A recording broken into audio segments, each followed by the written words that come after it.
assim como no mundo da startup eu tive que errar bastante até descobrir como funciona, no mundo do investimento em startup também aconteceu parecido.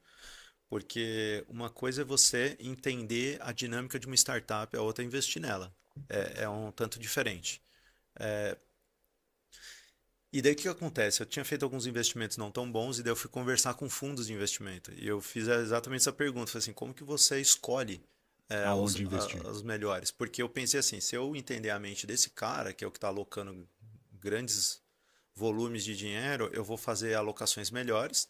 E se você for pensar, esse cara é o meu cliente, de certa forma, porque eu invisto numa startup pequena para ela ficar maior Para vender para ele. e para esse fundo entrar lá dentro. Então, qual foi o ponto que eu cheguei? Existem várias nuances, vários detalhes, mas tem um tripé que sustenta isso aí, que é o mercado precisa ser muito grande, o tamanho do mercado, e, e é interessante que tem gente que às vezes superestima o mercado que está. Esses dias eu estava ajudando. Quer dizer, o mercado de cavalo não é grande, vamos dizer assim. O mercado pet seria grande. Então, e o ponto do tamanho do mercado é que ele limita o teto da sua empresa, o máximo que ela pode ter. E os grandes fundos, eles precisam investir em negócios multibilionários. Então, isso automaticamente já elimina alguns fundos. Não todos, Uhum. mas diminui a quantidade de fundos que podem investir em você. Então, o primeiro é o tamanho do mercado. O segundo são chamados sinais de tração, que é, em cada fase da startup, ela precisa provar que ela está na direção certa. Então, na fase projeto, é mostrar quanto custa para adquirir, de aquisição, qual que é o seu churn, algumas métricas que mostram que aquilo para de pé, Uhum. que aquilo faz sentido. Aquilo é uma alucinação ou de fato tem uma oportunidade ali? E é interessante que com poucos números dá para provar.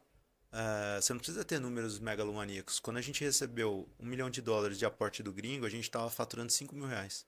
5.000 reais. Mas com R$ 5.000 a gente provou Que era que tinha sustentável. uma máquina de vendas. Tá. Que era só botar dinheiro que ia sair mais dinheiro do outro e pronto.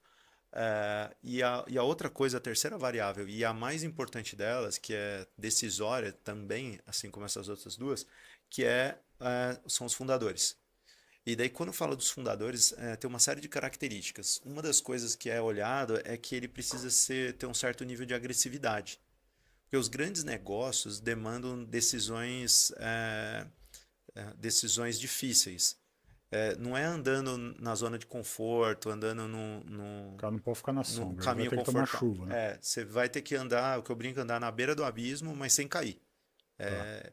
Foi assim no Gringo, foi assim no iFood, você tem que caminhar ali bem na beiradinha. E esse nível de ousadia, ele é importante porque o fundo ele investe olhando para a estatística. De cada 10 que ele vai investir, um vai dar muito certo, vai estourar. Uns dois, três vão dar ok, assim, vão dar um retorno bom. Então, o que é dar muito certo? É dar mais de 10 vezes de retorno Uhum. sobre um investimento. Uns dois, três vão ficar ali num retorno de 5 vezes. E o resto ou morre ou o retorno é irrelevante. Então, é que maluco, assim, ele faz 10 investimentos para que Três 3 ou 4 pague o e investimento. sobre pra tudo. O É, que explodiu pagou os 10 e o resto. é isso aí. O que explode paga a conta. Então, o que acontece? Ele está investindo em time que joga para frente. Então, pegando a analogia com o futebol, eles querem investir naquele Santos que fazia 7 gols por jogo, 8 gols por jogo. Por quê? Esse daí é o que tem potencial de estourar, de virar um Tá, campeão. tá. Agora, aquele que vai jogar na retranca, que vai ficar mais preocupado O em não morrer, conservador não serve. se ele está lá mais preocupado em não morrer do que crescer, dificilmente ele é o vencedor. Tá. Então, é uma das características olhada. Outra é muito também visto o track record, que é qual o histórico dessa pessoa.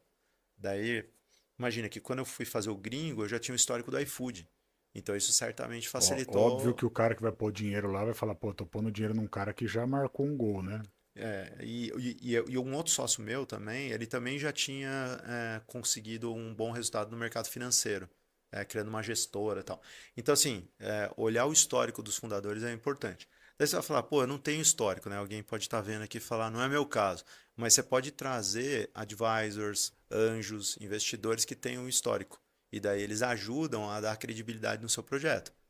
Então, é uma cadeia de confiança. Você precisa gerar confiança em algumas pessoas, essas pessoas vão ajudar a gerar confiança em outras pessoas e assim vai. Você vai aumentando o nível de credibilidade do seu negócio. Então, essencialmente esse tripé. São os fundadores, o tamanho do mercado e os sinais de tração.